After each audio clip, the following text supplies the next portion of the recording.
Sabe, às vezes a gente encontra umas histórias antigas e elas são sombrias, perturbadoras até. Mas o que uma delas poderia nos dizer sobre um perigo bem atual? Bom, segundo a análise que a gente vai mergulhar agora, essa história específica revela absolutamente tudo sobre o colapso que acontece quando uma sociedade decide abraçar o tal do relativismo moral. E tudo começa com essa frase aqui. Parece simples, né? Mas ela é a chave, o ponto de partida para entender um período de anarquia total, de um verdadeiro colapso social. É como se a bússola moral de uma nação inteira tivesse quebrado de vez. Mas, afinal, o que quer dizer isso? Cada um fazia o que lhe parecia certo. Isso tem nome, e o nome é relativismo moral. É a ideia de uma sociedade que perdeu o norte, sabe? Onde a régua de cada pessoa para o que é certo e o que é errado é diferente. E o resultado? Bem, como a história que vamos ver a seguir mostra, ele pode ser absolutamente devastador. Ok, para entender a dimensão desse perigo, a gente precisa mergulhar numa história bem específica do livro de Juízes, capítulo 19. É um relato chocante, pesado mesmo, mas que serve como a evidência central do que acontece quando uma sociedade não tem mais uma moral compartilhada. A narrativa se desenrola em 4 atos, um mais terrível que o outro. Primeiro, um viajante e sua concubina, eles só estão procurando um lugar para passar a noite numa cidade do seu próprio povo.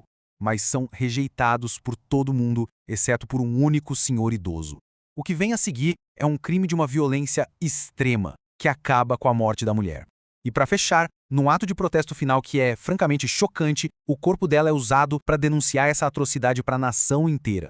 Certo. Agora vamos sair um pouco da história em si e entrar na interpretação dela. Porque veja bem, esses eventos não são vistos como um crime isolado, longe disso. Eles são interpretados como sintomas de uma doença social mas muito mais profunda. E é aqui que a análise revela uma coisa impressionante. O comportamento do pessoal de Gibeá é um espelho quase perfeito daquela história infame de Sodoma. Só que tem uma diferença crucial. Sodoma era uma cidade estrangeira, um símbolo de corrupção que vinha de fora. Gibeá era do próprio povo.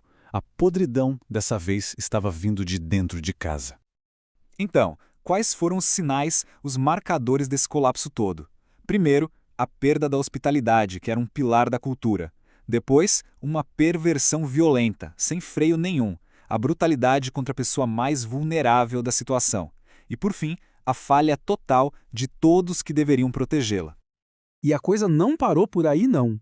Essa atrocidade em Gibeá foi o estopim para uma guerra civil terrível, sangrenta, que levou a tribo de Benjamim, a mesma tribo de Gibeá, a ficar à beira da extinção. Ou seja, o colapso moral levou diretamente a uma autodestruição nacional em larga escala.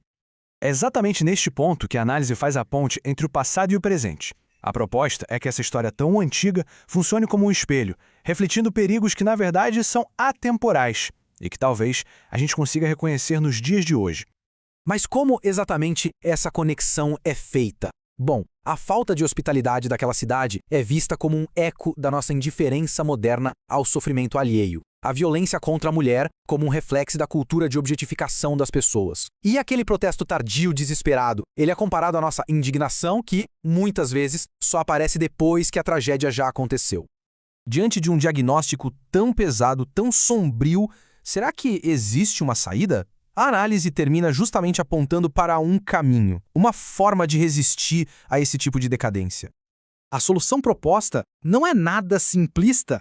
É um chamado para a gente olhar para além do nosso próprio umbigo. A sugestão é cultivar referenciais morais que vão além da opinião pessoal de cada um, baseados em princípios que sejam universais e que busquem o bem de todos.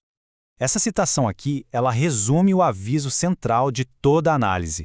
O grande perigo está no isolamento moral, naquela ideia de que a minha verdade pessoal é a única que importa. O convite é exatamente para rejeitar essa tentação. E no fim, a gente fica com esta pergunta, que é poderosa e bem inquietante. Se a moralidade se torna uma coisa puramente individual, se cada um faz apenas o que lhe parece certo, o que acontece com a nossa rede de proteção social? Quem é que vai defender os mais vulneráveis? É uma reflexão que ecoa desde aquela noite terrível em Gibeá e chega com força até os dias de hoje.